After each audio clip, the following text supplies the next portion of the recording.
Então vamos negociar. Quanto mais velha for a dívida, mais desesperado o banco fica para tentar recuperar o valor desse saldo devedor. Maior é a possibilidade que você tem de conseguir um bom desconto, desde que você negocie da maneira correta, é claro, porque se você negociar da maneira errada, a sua situação, infelizmente, ela pode se agravar ainda mais. Mas a grande questão é, e quando essa dívida se torna velha demais, quando ela passa de 5 anos, será que o banco ele pode simplesmente vender essa dívida para esses escritórios especializados em recuperação de créditos podres? E esse escritório que adquiriu essa dívida, será que ele pode continuar te cobrando? Ou pior, será que ele pode incluir o seu nome na tão temida lista negra dos bancos? No vídeo de hoje, eu quero te contar um segredinho que os bancos e esses escritórios guardam a 7 chaves. Segredo esse que foi confirmado recentemente pelo STJ, Superior Tribunal de Justiça.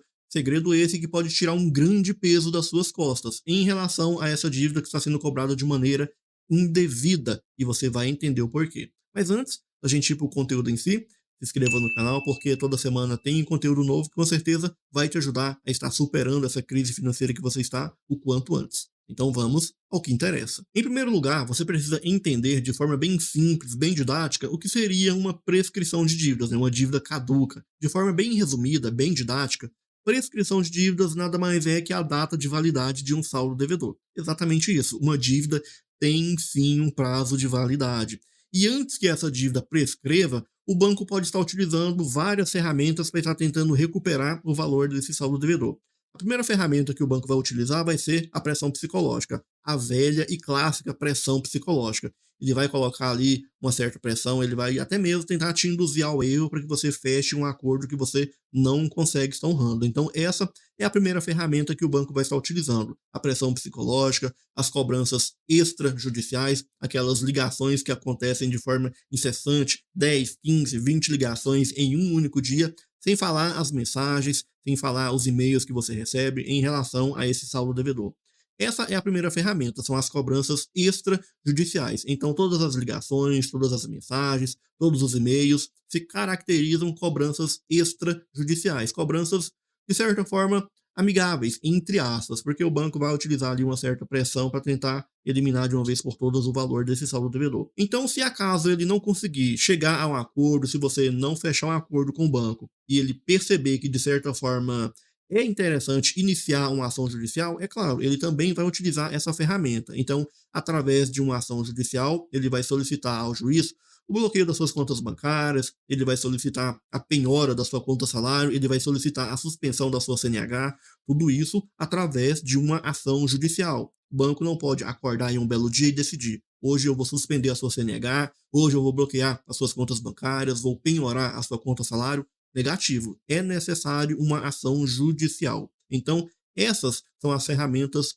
judiciais que o banco pode estar utilizando. Em casos mais graves, ele pode até mesmo solicitar a busca e apreensão de algum bem que você tenha e possa estar sendo vendido para estar liquidando o valor desse saldo devedor. Então, várias são as ferramentas, desde ferramentas extrajudiciais, como as ligações, até mesmo ferramentas judiciais, como uma ação judicial, onde através dessa ação ele vai solicitar a utilização desses mecanismos, né, como, por exemplo, bloqueio da sua conta bancária, suspensão da CNH, entre várias outras medidas. Então, antes que essa prescrição aconteça, ele pode utilizar todas essas ferramentas. A grande questão é, após a prescrição, após 5 anos, que é o período médio que essas dívidas bancárias prescrevem, como cartão de crédito, empréstimos pessoais, consignados, após esses 5 anos, o banco não pode mais utilizar essa ferramenta judicial, ou seja, o banco não pode mais te processar por causa desse saldo devedor, a menos que ele já tenha feito isso. Aí você tem uma grande dor de cabeça, você tem um grande problema, porque enquanto você não resolver esse problema, essa ação ela não vai se encerrar. Ou seja, se o banco iniciar uma ação judicial, não importa a prescrição. Enquanto você não resolver esse problema, você não vai ter sossego, você não vai ter tranquilidade. Porém, se o banco não iniciar essa ação judicial dentro desse período, esquece, ele não pode mais utilizar essa ferramenta. A grande questão é, o pulo do gato aqui é, o STJ entendeu que, já que o banco não pode utilizar essa ferramenta judicial, ele também não pode utilizar essa ferramenta extrajudicial, ou seja, as ligações, as mensagens, os e-mails, isso também não pode mais acontecer, ou seja, não pode mais haver qualquer tipo de cobrança, seja judicial ou extrajudicial. Essas cobranças amigáveis, aquele e-mail que você recebe, isso não pode mais acontecer de acordo com o entendimento do STJ. Superior Tribunal de Justiça. E pode-se dizer que os benefícios não param por aí. Após a prescrição dessa dívida, qualquer que seja a restrição deve ser retirada. SPC, Serasa, inclusive a lista negra dos bancos. Exatamente isso. Após a prescrição, não pode mais haver nenhuma restrição. Porém, você ainda pode ter essa dívida ali aparecendo na parte ali de dívida disponível para negociação. Você pode entrar ali no site do Serasa, por exemplo, e encontrar essa dívida ali disponível para pagamento, mas essa dívida não pode acarretar em nenhum prejuízo no seu histórico financeiro, digamos assim. Então, a dívida, por mais que ela não possa ser cobrada de forma judicial, muito menos de forma extrajudicial, a dívida continua existindo, ela está ali disponível para pagamento. Só não pode acarretar nenhum prejuízo para você. Então, você pode sim pagar essa dívida de livre e espontânea vontade. Porém, detalhe muito importante aqui, que tem feito várias e várias pessoas caírem em uma grande armadilha.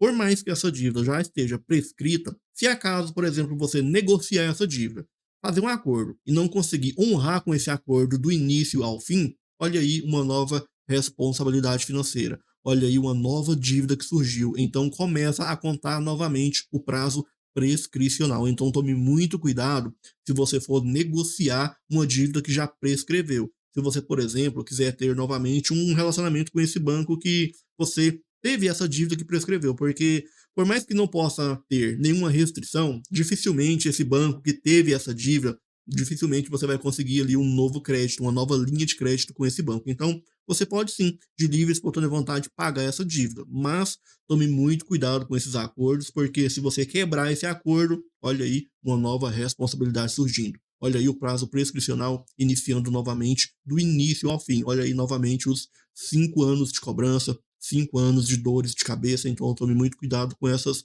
negociações. Vai pagar? Pague à vista. Tente pagar, tente chegar a uma proposta que caiba no seu orçamento para que você elimine de uma vez por todas essa dor de cabeça, sem correr o risco de quebrar esse acordo e surgir assim uma nova responsabilidade, uma nova dívida que volte a contar o prazo prescricional. Recentemente eu recebi uma dúvida de um inscrito exatamente sobre esse tema, uma dívida prescrita que estava com uma restrição na lista negra dos bancos. E a dúvida dela era se ela pagasse essa dívida que já havia prescrito, se o banco retirava essa restrição de forma automática ou se seria necessário uma solicitação para a retirada dessa restrição na lista negra dos bancos.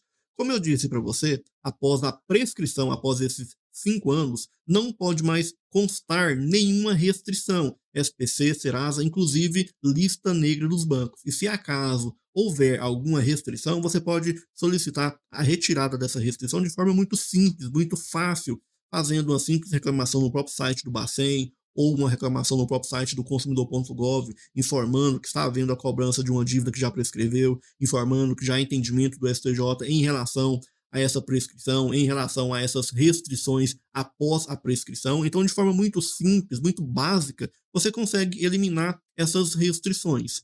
A não ser que você queira ter novamente um relacionamento com esse banco. Aí sim vale a pena você analisar a possibilidade de pagar o valor desse saldo devedor à vista, sem correr o risco de fazer um acordo, quebrar esse acordo e voltar tudo à estaca zero. Apenas nessas situações onde você queira ter novamente um relacionamento com esse banco. Aí sim vale a pena você analisar a possibilidade de pagar o valor desse saldo devedor. Agora, se for apenas em relação a restrições, de forma muito simples, muito básica, você consegue retirar essas restrições. Uma simples reclamação no site do Bacen, uma simples reclamação no site do consumidor.gov, você consegue sim colocar um ponto final em todas as restrições que há em relação a esse saldo devedor. Se você tem alguma dúvida, deixa aqui abaixo nos comentários que eu vou ter o maior prazer de estar te respondendo, de estar te auxiliando a estar superando essa situação de crise financeira o quanto antes. Se você gostou do vídeo, curta, compartilhe e não se esqueça, se inscreva no canal e ative o sininho de notificações. Te vejo no próximo vídeo. Até mais.